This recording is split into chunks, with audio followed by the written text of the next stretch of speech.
Hi, I'm Stacie Tamaki, and this is my ArtPrize entry, Tinygami. I learned origami when I was probably 7 years old from my maternal grandmother, and then never really did it for a long time, and then started doing it in this miniature form about 20 years ago and putting together the mobiles. When you make a crane, you normally make this size. You start with a 6-inch square of paper, and that's standard for origami paper. And then about 20 years ago, I helped make a set of 1,000 cranes this size for a wedding, because they symbolize good luck to the bride and groom at Japanese American weddings. And then after seeing them, because we hung them as a mobile for the wedding reception, and after seeing that I thought it would be neat to be able to keep that out all the time, but it would get dusty and damaged. And then I thought, how small would you have to make them to fit them in a display case?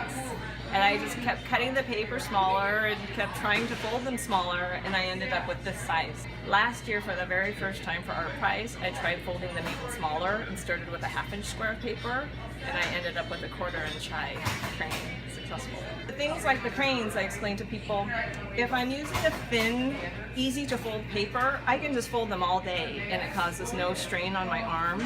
But if I fold thick papers or soft, fancy, the washi, the handmade papers, I can only fold for about 20 or 30 minutes before the tendon in my forearm starts to ache a little bit, so then I have to stop. I like to focus each mobile on a different aspect of Japanese culture. And so the very first one here are good fortune frogs. And I tell people, if you know anyone who's Japanese American and you see them in a casino, they probably have some kind of frog in their wallet or their purse because they believe it helps bring good luck to win money. And then the water lilies on top just seem like a good balance to contrast with them. And I don't know if you can see them, but there's even smaller frogs up here tucked in on some of those flowers up there. Wow.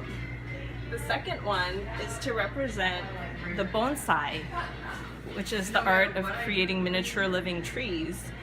And they train them for years, so a tree this size could be over a decade old, and it will blossom and flower or bear fruit, you know, whatever the tree is supposed to do.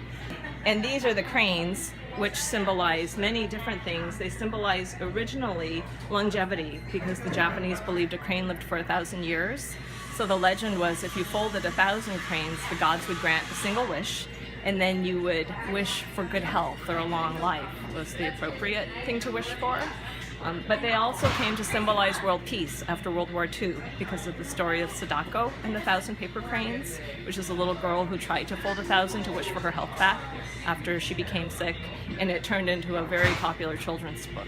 And then the last one represents one of the Japanese fables that I remember from my childhood about the moon rabbit. And it's about this little rabbit who, because of a selfless gesture of wanting to throw himself into a boiling cauldron to feed a hungry stranger who turned out to be, a mystical person, the person was so amazed by the rabbit's selflessness that as he leapt into the pot, he caught the rabbit and gave him a place of honor in the moon.